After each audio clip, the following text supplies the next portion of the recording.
Mwaramutse, hari umuntu yambwiye ko nokora video kubijanye n'abantu bakunda gusaba ngo tubarondera ama sponsor, ariko nta vyinshi vyo bivuga kuri kangire iyi short. Mu bisanzwe aha turi nuvuga ko nkuko nabandi bivuga ntabwo turi muri high society. Ego nivyo je nkaha ndiko ndatambuka abantu batunze mugabo ntabwo ari abagenzi banje kuburyo nja kubabwira ngo mpamahera nje gushira abantu bo muri Afrika. Iyo bashaka gufasha babicisha mu organization azwi nkizo za Child Funds niyo UNICEF, baba bafise sponsor a child policy, ahantu muzungu yandikisha buri kwezi akazatanga amadolari 25-50 je ne sais pas, akaja gufasha umwana muri Asia, muri Afrika, muri Latin America, bikaba ibintu formalize. Individuellement vyogora ko ushobora kuronka umuntu yemera gusponsoza umwana muri Afrika canke mu kindi gihugu. Ico ni kimwe. Isha kabiri, abazungu deje baratwinuba ko turi abantu kunda gusega, nta kuntu uza kuri eglise ugatanga kuzura harasinga abantu ngo mpampa biragutera isoni kubera iki umva hari stereotype.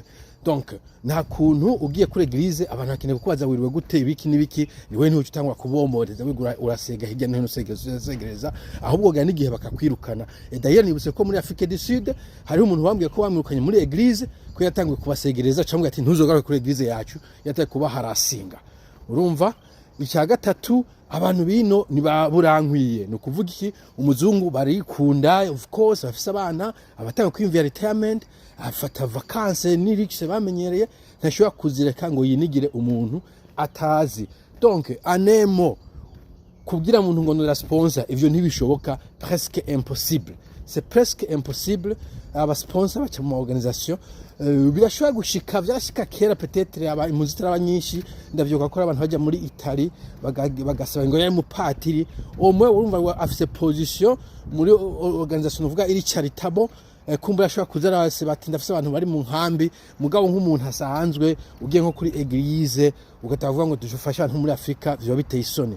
Ugiye ku kazi ho urumvaho nakamara amazi tayo kuvuga ngo mpampa. Donc nibuse kwanza mu gukrotira harimo patiri tuze gusaba, yari umupatiri w'umutaliyano, tuja kumusaba ko no kwanza ya grand frère bagiye kumusaba ko yoba aba correspondant, babita ngo ni pen pals mu cyongereza ya correspondant, yani nk'umuzungu zamurandikira udukete. Umuzungu patiri abwira ati ndibishoboka abarundi muri mihimbiri murakunda gusegerereza, umwandikira ikete rya mbere mpisaha mbibirato oyaye ndibishoboka. Alors nta vraiment ndakuri ngo ku gashitsi ntuzuragora abantu ngo yo kurondera ama sponsor, ntaba hari abantu tuba dukorana nk'abantu dukora blue collar jobs cyangwa ubuzi busanzwe, n'abantu nabo nyene bariko bagwana n'ubuzima bwabo, nabo nyene bariko babikira amafaranga retirement kazoza kabo, ibintu nk'ivyo. Sawa, nibaza ko vyumvikanye. Murakoze, bye.